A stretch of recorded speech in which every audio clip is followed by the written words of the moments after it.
Bom dia a todos, bom dia a todas, bom dia para você que nos assiste pela Pop TV em Sobradinho e Porto Alegre ou pela Cultural FM, nos escuta, né? Pela Cultural FM em Santa Catarina e no Rio Grande do Sul. Sejam todos muito bem-vindos e bem-vindas a mais um ICL Mercado e Investimentos.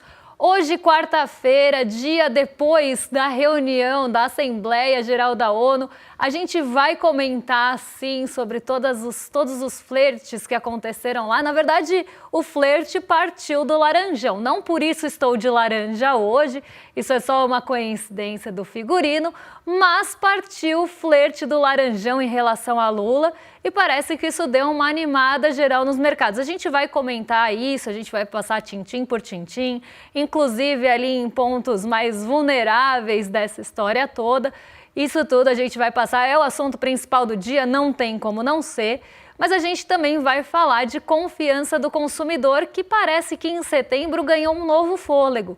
Para quem não lembra, a confiança do consumidor estava bem prejudicada por conta até da taxa de juros, né, os bens duráveis com muita dificuldade. Então a gente vai explicar o que trouxe essa confiança do consumidor, esse fôlego, esse respiro para a confiança do consumidor e o que a gente ainda tem de vulnerabilidade na leitura da confiança índice da FGV. Então, para não perder tempo, como hoje temos assuntos longos aí, vamos falar do Haddad também, que ontem não deu tempo de comentar uma última fala do ministro, hoje a gente vai passar por tudo isso. Então, para dar tempo de passar dessa vez, já vamos para a nossa agenda, ver o que teve de indicador saindo, quem falou, quem não falou, porque às 5 horas da manhã na Alemanha saiu o índice de sentimento das empresas. Às 5h15 também na Alemanha, o dirigente do Banco Central Europeu, o Pedro Machado, participou de uma conferência sobre o futuro bancário. Às 8 horas aqui no Brasil saiu a sondagem do consumidor e essa a gente vai trazer para vocês, é dele, que é desse índice, né, que eu estava falando lá no começo do programa. Ora chamam de sondagem, ora chamam de confiança, mas na verdade é uma sondagem da confiança do consumidor, da indústria, enfim, de vários setores que vão saindo na sequência. Às 11 horas, agorinha, sai vendas de novas moradias de agosto lá nos Estados Unidos. E daqui a pouquinho, no fim do programa, saem estoques de petróleo, gasolina, destilados e taxa de utilização das refinarias às 11h30, na semana até dia 19 de setembro. Mas não para por aí, a gente tem mais indicadores na nossa agenda, porque às 1h30 da tarde quem fala é a Megan Greene, que é dirigente do Banco da Inglaterra, ela discursa numa universidade lá do Reino Unido, e às 2h30 da tarde tem o fluxo cambial semanal, esse já velho conhecido nosso. Além disso, hoje quem fala é a Mary Daly, ela é presidente do Fed de São Francisco e ela discursa na Universidade de Utah. Até ontem eu tinha falado que alguns dirigentes estavam se pronunciando, tinham vários discursos ao longo do dia do Banco Central e o Jerome Powell também ia falar. E isso acabou mexendo bastante com o sentimento, principalmente das bolsas em Nova York, como eu já tinha adiantado ontem. Então a gente vai trazer esse aspecto e até por isso que eu sempre coloco na agenda, porque isso tem muito potencial de mexer com o humor dos mercados. Dependendo da sinalização que é dada por esses dirigentes, presidentes e diretores do Banco Central dos Estados Unidos, o mercado todo pode mudar de direção, pode ter ali uma leitura um pouco mais pessimista da política monetária, que agora está bem em foco por conta dos cortes de juros. Às 8h50 no Japão tem a penúltima ata de reunião de política monetária sendo divulgada lá e a Assembleia Geral da ONU continua acontecendo hoje lá em Nova York, nos Estados Unidos. Então, aqui, né, um dia mais morno também de indicadores, a gente tem, claro, ali os pronunciamentos de Banco Central no meio do caminho, mas o dado mais relevante aqui para a gente da agenda, para a gente passar para vocês, é a sondagem do consumidor. Mas tirando isso, a gente deve ter uma agenda um pouco mais morna e mais voltada mesmo, né? Um dia mais conduzido pelo cenário político, geopolítico e diplomático do que qualquer coisa. Então, vou só beber uma aguinha, gente, porque senão daqui a pouco eu vou chamar o André Graziano. André Graziano, saudade de você, um beijo. Por onde anda André Graziano? Mas como eu não quero engasgar, eu só vou beber uma aguinha aqui. Afinal, né, ficar meia hora falando não é fácil quando a gente está com um pigarrinho. Agora vamos passar para o nosso primeiro assunto do dia. Vamos falar sobre a Assembleia Geral da ONU, porque deu o que falar, né? A gente teve todo o aceno do Donald Trump para o Lula, né? Depois de farpas serem trocadas, então o Lula foi muito crítico ao posicionamento de Donald Trump, falou sobre a soberania, afirmou que a nossa soberania é inegociável. Donald Trump também ali acabou falando sobre o Brasil, sobre aquelas coisas de sempre, sobre a falta de democracia no Brasil, a tal da ditadura da toga. Ele acabou jogando ali, né, alguns ataques, jogou um shade no Brasil, mas em seguida fez um morde-a-sopra, né? Então foi uma coisa bem esquisita. Ele falou do Brasil no começo e depois falou do presidente Lula e do encontro que eles tiveram nos corredores ali da ONU, na troca de um presidente para o outro, né? Porque eles trocaram ali no púlpito, ali no palco, então um saiu, o outro entrou e nisso eles tiveram uma troca de 39 segundos. Então agora o mercado de investimentos vai virar um programa de relacionamentos, porque quanto tempo leva para você se apaixonar, né? Quanto tempo leva para você gostar de alguém? Será que 39 segundos são suficientes para você trocar olhares, um abraço e já perceber uma química rolando? Bom, não sei se para você funciona assim, mas para Donald Trump funcionou. Então até deixem no chat aí o que vocês acham disso, né? Será que não foi uma coisa muito rápida? Será que Donald Trump já estava pensando em relação a isso? Quais são os aspectos que estão envolvidos nesse afago, né? Nesse abraço que acabou acontecendo e nessa química excelente, segundo Donald Trump, que rolou em 39 segundos? Então, Laranjão parece um pouquinho aí carente, né? 39 segundos, veja bem. Mas isso tem todo um caráter também estratégico e geopolítico, porque Donald Trump ele tem tomado medidas que vêm afastando os países dele. Então, quando ele ataca países pertencentes ao BRICS, por exemplo, quando ele tarifa uma Índia que estava até alinhada política e ideologicamente com ele, mas isso, como eu falei, não é suficiente, né? Quando a Índia percebe que alguns pedidos de Donald Trump passavam ali a linha do que ela poderia oferecer e começava a entrar nos interesses da Índia, então a Índia não ia abrir mão dos seus interesses para favorecer os interesses dos Estados Unidos, Donald Trump não quer nem saber se a Índia está alinhada política e ideologicamente com ele. Ele vai lá e taxa a Índia em 50%. Quando ele faz isso, ele afasta a Índia. E quem que vai ali muito já rapidamente abraçar a Índia? E até Donald Trump fica bem ciumento nesse momento, fala, então que sejam felizes, né? Esse novo casalzinho, espero não estar atrapalhando. Quem vem abraçar a Índia é a China. Então, quando os Estados Unidos se afastam dos países, porque começa a colocar tarifa, começa ali a atacar, né, a soberania daquele país ou os interesses daquele país, a China está louca para também trazer o país para o lado dela. Isso também vem acontecendo com o Brasil. A gente já tem uma relação comercial bastante grande com a China, bastante importante, é um dos nossos maiores parceiros comerciais, tem uma importância enorme, mas se os Estados Unidos se afastam, a China também vê naquele xadrez geopolítico uma possível movimentação para se aproximar ainda mais do Brasil. Então, Donald Trump está vendo que esse movimento também acontece. E aí vocês podem perguntar, e o Eduardo Bolsonaro nisso, né? Como é que fica, né, toda aquela sabotagem que aconteceu nos Estados Unidos, toda a tentativa de jogar água no chope do Eduardo Bolsonaro, que ele tentou desmarcar reuniões, tentou articular para desmarcar a reunião, tentou pedir sanções mais duras a ministros do Supremo, tentou fazer com que as nossas autoridades fossem sancionadas também. Ele sempre lutou contra o Brasil. É um patriota aí de mentirinha, né? Patriota só se for para lamber botas dos Estados Unidos, porque ele está contra os interesses do país, tentando favorecer um país estrangeiro em solo estrangeiro, mesmo que isso vá contra, né, a sua própria população do seu próprio país. Como é que ele fica nessa história? Como é que fica a família Bolsonaro nessa história? Eu vejo aqui, até num movimento mais estratégico e geopolítico nesse xadrez, que parece que Donald Trump já está percebendo, né, que essa família já é um peão que ele pode descartar no xadrez ali, já é um peão que pode ser derrubado. Por quê? Porque ele viu, né, que muito provavelmente vai acontecer a condenação, que não vai ter uma, não vai ter uma interferência dele que vá mudar isso, senão já teria tido algum efeito, a lei Magnitsky ou qualquer outra pressão que ele tenha colocado em relação ao Brasil.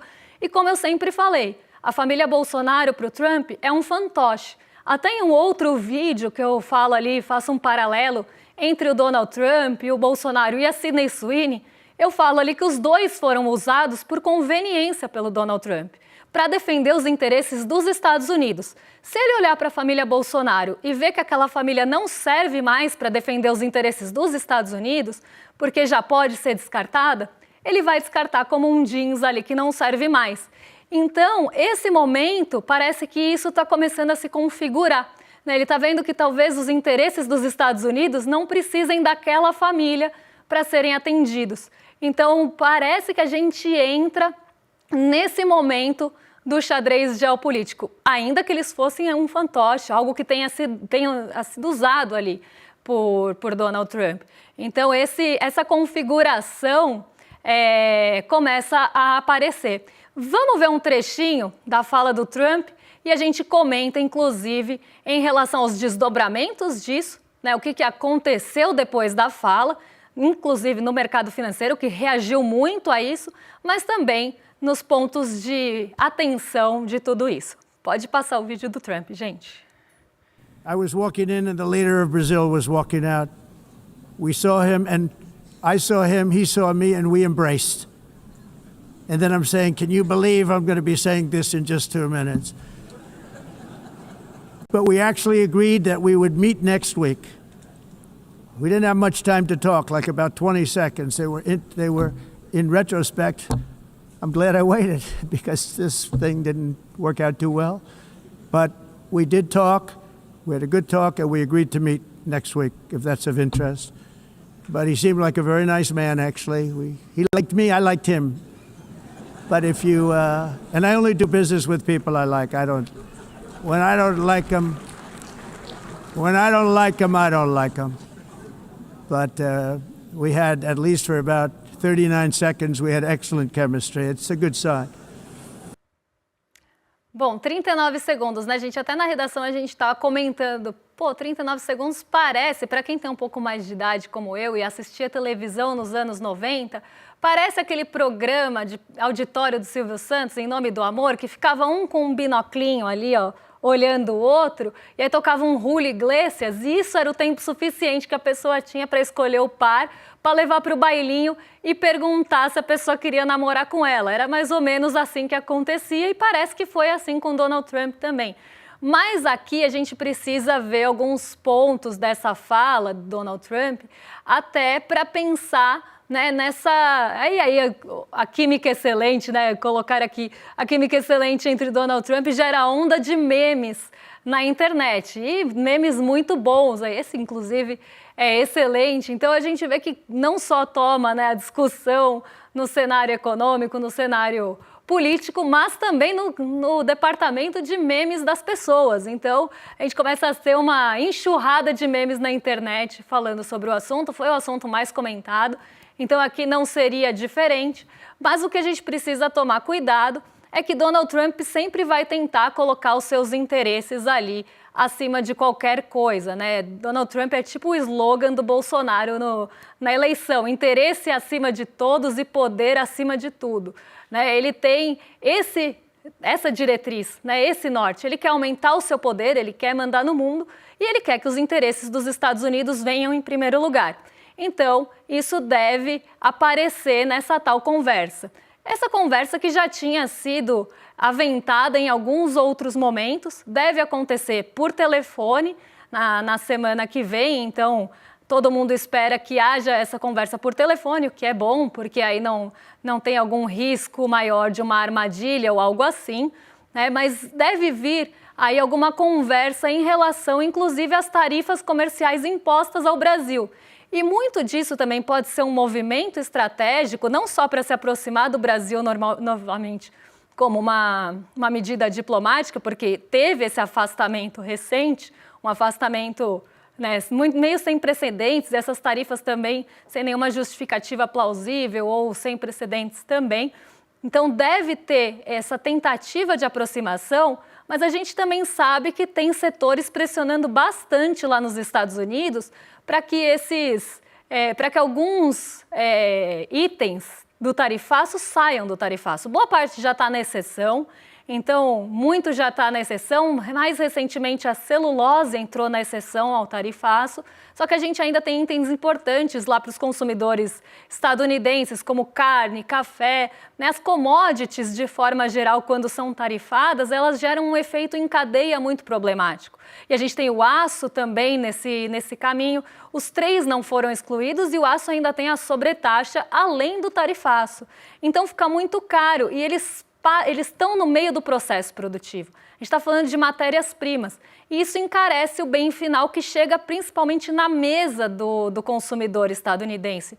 Então, o aço tem todo aquele problema de estar na cadeia produtiva e encarecer outros produtos também, mas encarecer a mesa é muito problemático, até porque a inflação era uma questão ruim para os Estados Unidos, foi uma das plataformas que elegeu Donald Trump, então você tinha ali a inflação como um problema do governo Joe Biden que devia ser resolvido. E aí ele vai e coloca uma tarifa de 50% em itens que vão aumentar o preço da comida, né, do que vai para o prato do consumidor estadunidense, né, do americano de forma geral. Então isso é um problema que ele vai ter que enfrentar. Então talvez ele tenha, né, uma tentativa de amenizar isso sem falar que voltou atrás. Então ele vai conseguir negociar as tarifas, principalmente desses itens que já estão gerando pressão no governo dele, sem falar que recuou, mas sim porque teve uma conversa e algumas coisas foram determinadas ali nessa conversa. E isso pode vir como não uma mudança, né, uma mudança de rumo, de não falar que ele voltou atrás e que virou tarifake, que é o que poderia acontecer caso essas pressões aumentem em relação a Donald Trump, porque já está faltando carne, já está com problema de abastecimento nos Estados Unidos, porque os países que têm a menor tarifa e que estão exportando para lá não exportam na quantidade que o Brasil exporta. Então é isso que acontece quando você taxa um país que é um exportador de commodity alimentícia. Né? Eu acho que ele esqueceu desse ponto e que isso ia afetar na sua popularidade. Então tem também esse caráter de tentar mudar o rumo da coisa sem voltar atrás propriamente dito, ainda que volte atrás. Mesmo que converse, ele está voltando atrás. Mas aí parece um flerte, né? uma tentativa de morder e assoprar mesmo para tentar fazer essa conversa acontecer. Só tem que tomar cuidado com o que vem por aí. Afinal, Donald Trump é muito imprevisível, então ele pode falar isso num dia e mudar de ideia no dia seguinte. Eu até separei um trechinho para ler para vocês aqui, dessa vez eu deixei até com segurança para não perder, caso o meu computador desse problema, que é justamente de reação de banqueiros e empresários a tudo isso. Vamos ver o que eles falaram aqui, porque eu já separei. Banqueiros brasileiros respiraram aliviados com o sinal de que Lula e Donald Trump devem se encontrar na próxima semana. A expectativa é que a conversa reduza o chamado risco Magnitsky. Então, para banco, né, parece que veio um alívio, e aí eu vou fazer pequenas pausas para explicar a notícia, parece que veio um alívio porque reduziria o risco da lei Magnitsky afetar outras instituições ou outras autoridades brasileiras. E aí que ameaça os bancos com operação nos Estados Unidos, claro. Nos últimos dias, o Tesouro americano, por meio da OFAC, está só completando aqui, notificou instituições financeiras sobre sanções ligadas à lei que congela e bloqueia ativos e relações com sancionados.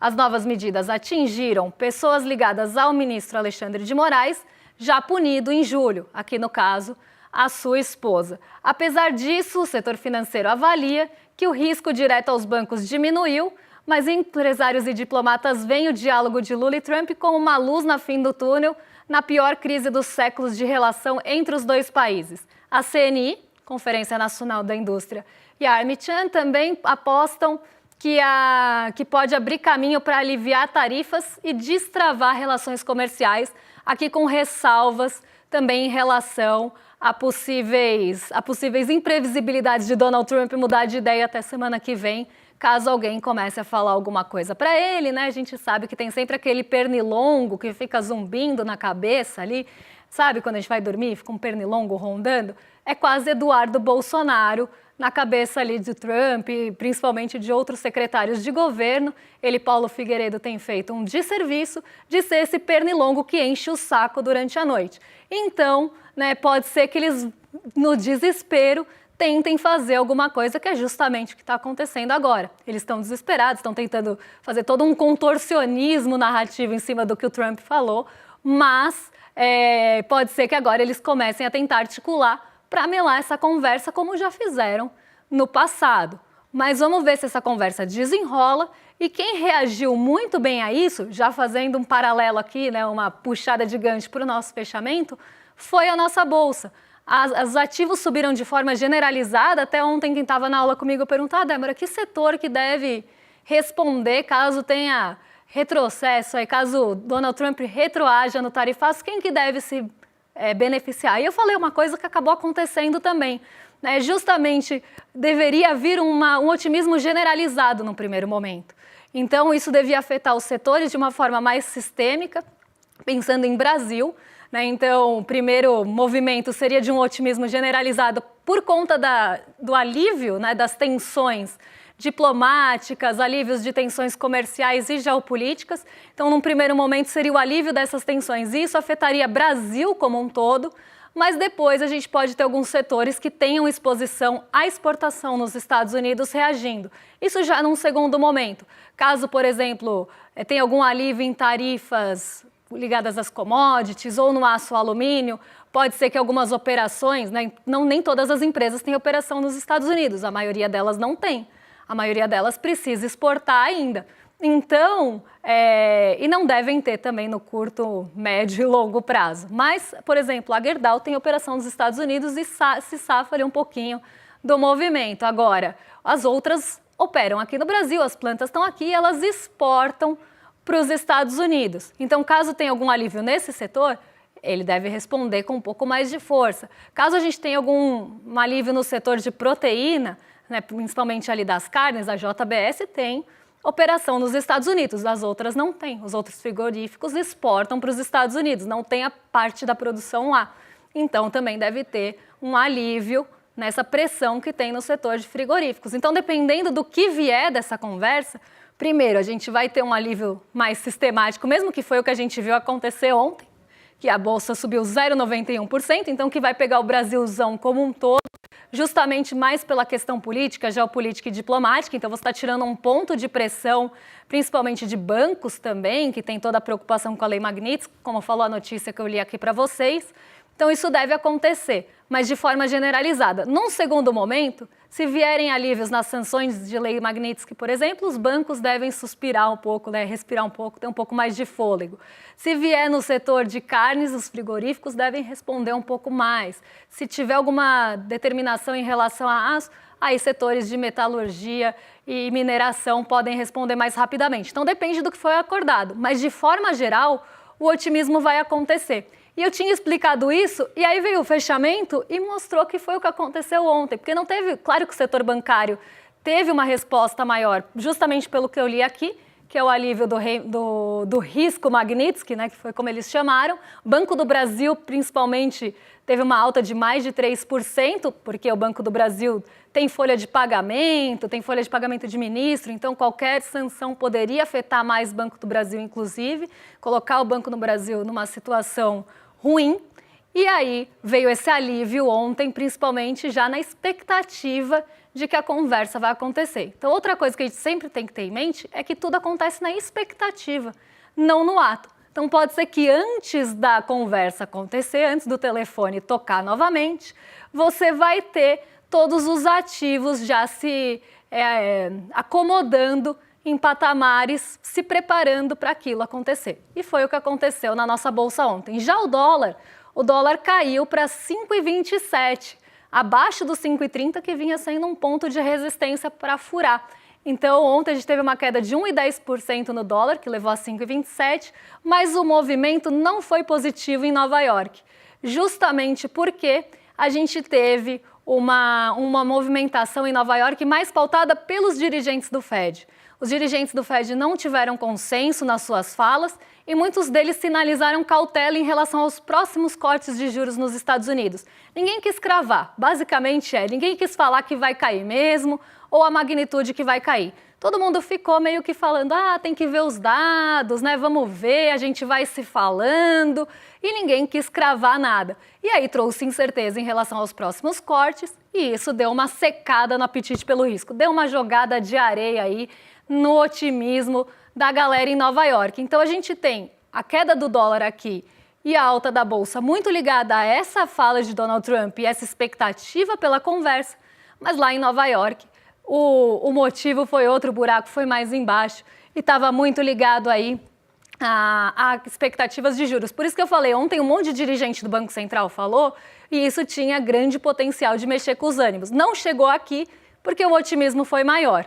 Mas poderia, se a gente estivesse num dia mais morno e não tivesse toda essa Assembleia da ONU, essas falas acontecendo, muito provavelmente a gente tinha caído junto. O programa já está chegando no final, então amanhã a gente fala da confiança do consumidor com vocês e eu quero fazer um convite, porque a gente está num momento que muita coisa está acontecendo. Então Donald Trump fala uma coisa de manhã, os ativos vão para um lugar, aí tem uma fala lá do Banco Central dos Estados Unidos, tem expectativa de queda de juros, os juros aqui vão também para outra direção.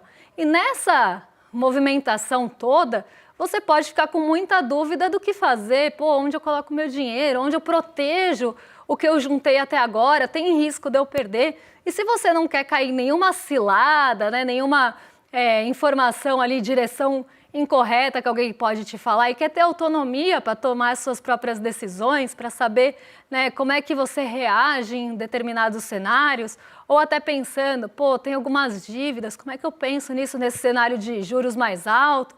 Será que elas estão com uma taxa de juros muito cara? Será que não está?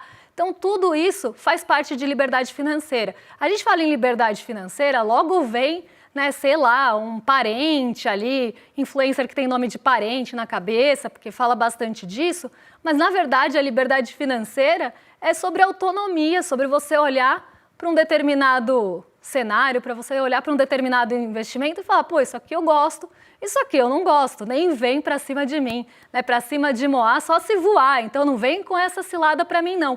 Isso é liberdade financeira, é você ter liberdade de trabalhar o seu dinheiro por conta própria, pensando com a sua cabeça. E a gente, sabendo disso, fez uma aula especial para vocês. Então, no dia 28, aqui ó, 28, apontei para o lado errado, né? 2 vezes.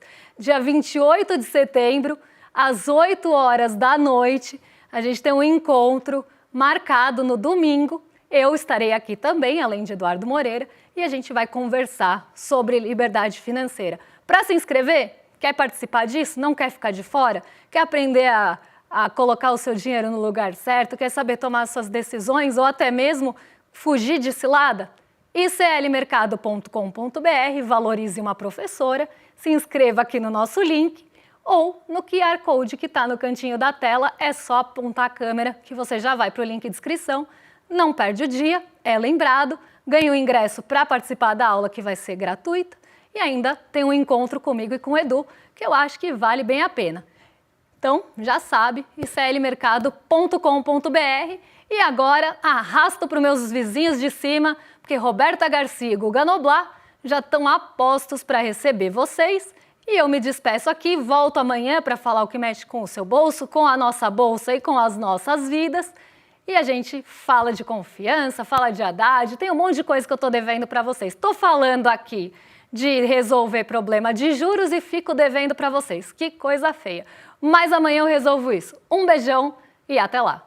Você morre de medo de fazer um investimento que não seja caderneta de poupança ou CDB do seu banco? Que bom! Que bom, claro, porque o medo é uma coisa que protege a gente. E enquanto você não adquirir o conhecimento que você precisa ter, fique com o teu medo, para não cair em nenhuma dessas roubadas que estão o tempo inteiro sendo oferecidas na internet. O que eu venho te dar hoje é um presente. No dia 28 de setembro, um domingo, às 8 horas da noite, eu vou dar uma aula para te ensinar todo o básico de finanças e investimentos de uma maneira muito simples. O Guia da Liberdade Financeira. Domingo, dia 28, às 8 horas da noite. Don't waste my time. Na loja Sou ICL você encontra camisetas, canecas, mochilas e bonés que carregam ideias.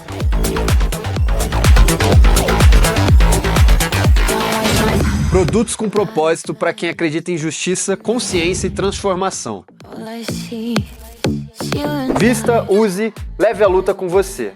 Acesse souicl.com.br e escolha o que representa você. ICL. Souicl.com.br. Tá tudo lá. my